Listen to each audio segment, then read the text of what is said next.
So, ito na guys yung hinihintay nyong tutorial sa sa bagong controller ng input bridge. So, ngayon ito ginawa ko na. Siguro naman baka madali naman na to. Ayan o. Sundan nyo na lang by step. Kasi sa totoo lang, medyo kinaligot ko pa at kinat ko na lang yung medyo mga mali. Pero ito naman, tama naman yung pagkakaano ko rito. Pero yung mga iba kasi dito, kinat ko na kaya medyo napahaba yung pagbibideo ko dito. So, upload natin to ngayon sa YouTube. Siyempre, huwag nyo muna kalimutan mag-like, share, and subscribe ko na sa YouTube channel ni Sir Jerome para lagi kang update. So, ito na guys. So, ngayon, ito, yung input bridge na ito, madali lang. Next step natin ay next na i-upload ko naman yung ano ba bang tutorial, yung pagmomod. So madali lang yung pagmomod, isasama mo lang siya sa NBA 2K14 ng files, okay? So ayan na guys, medyo nagka-cut tayo dito. Tinatanggal lang natin yung mga mali natin pero itinatama na natin.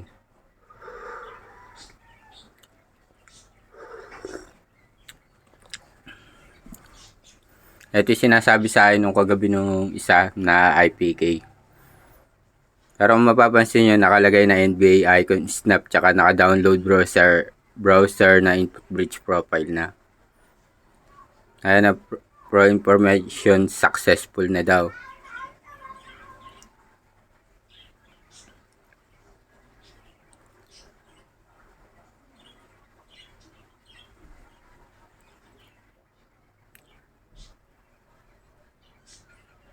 So, sundan nyo na lang yung guys yung yung medyo kulay bilog na puti. Kasi yun talaga. Yun talaga susundan nyo. Hindi yung mix mo explanation ko. Sundan nyo na lang yun kasi medyo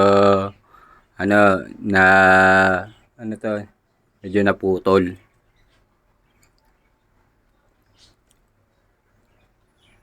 Wala naman pinagkaiba pero ayan, nasusundan nyo na lang kung ano yung mga pinipindot ko.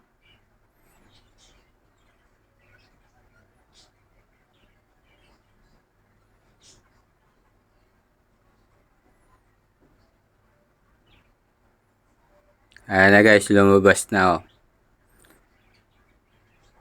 Pagkatapos dyan niya, i-install nyo siya sa baba. Okay na yun guys, na-install na siya.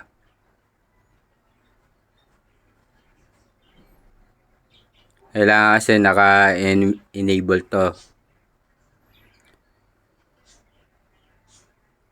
Kompleto na, ayun na guys.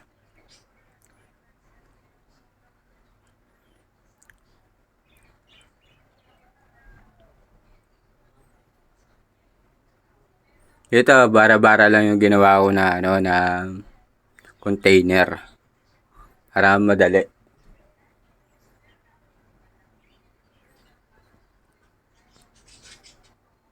Ayan, una nyong gagawin, punta kayo sa start. Ayan, start sa baba. Tapos mag-run kayo.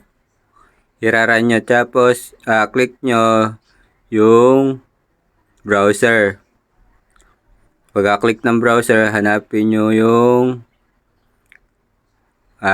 my computer. Yan, my computer. Tapos, drive D. Tapos, input bridge. Tapos, installer. Tapos, yung IBexe. I-click nyo. Tapos, open nyo. Pagka-open yan, okay nyo na. Bago may lalabas kasi dyan, pero wag nyo siya i-minimize nyo lang siya. Tapos, may lalabas sa settings. Ayun na, nasa dulo na kulay item, lagpas sa item. Ayun yung settings. Okay, nakikita nyo yun naman. Ayun tinuturo na. So, ngayon, kiklik nyo yan. Ayan na siya. Ngayon, i-explain ko rin ngayon sa inyo kung paano tatanggalin lahat yung mga burloloy na yan. Kiklik nyo uli yung settings. yung side dito sa settings, i-click nyo siya. Tapos, teka lang, hintayin natin ha.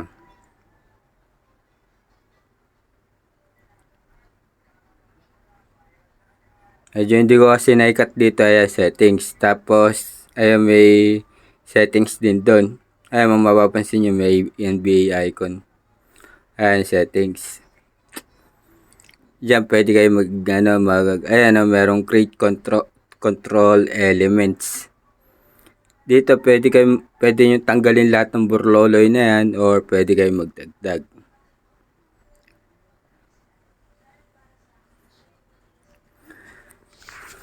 Dito kasi guys, ang ganda kasi dito sa input bridge nito, ganitong design. Hindi siya nakahawid dun sa mismo kung setup ng ng Windlator. Okay. Dito kasi maganda. Parang naka-joystick. 'Yun. Tsaka kung mapapansin mo, pwede tanggalin lang yung mga ibang burloloy na yan. So, yun lang guys. Kung gusto nyo pa ng ganitong tutorial, huwag kalimutan mag-like, comment, share, and subscribe na rin kayo sa YouTube channel ni Sir Jerome para lagi kang update. Ito nga pala, sasabayan ko na rin pala mag-upload ng video ng game ko. Okay. So, yun lang guys. Ingat always. Kung may tanong kayo kung paano makaalis dito, ibabak nyo lang siya. Ibabak nyo lang siya left or side. Parang kayo nag-scroll. Scroll back, ganun. Hindi kayo magdadrag. Panoorin nyo yung gagawin.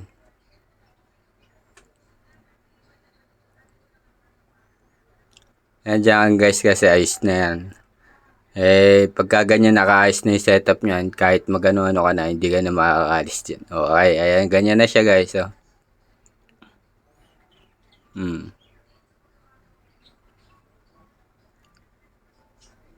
Pwede nyo i-remove yung mga na yan, mga purloloy na yan.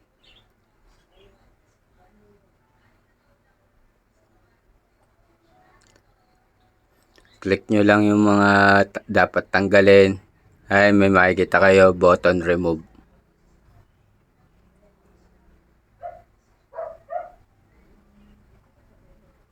Nakita nyo, remove. Create or select control element. Na-remove na. Lahat na yan pwede nyo i-remove. So, yun lang guys. Okay, gagawa muna ako ng aking game na laro. Okay? So, ingat kayo guys. Bye-bye. Yun lang.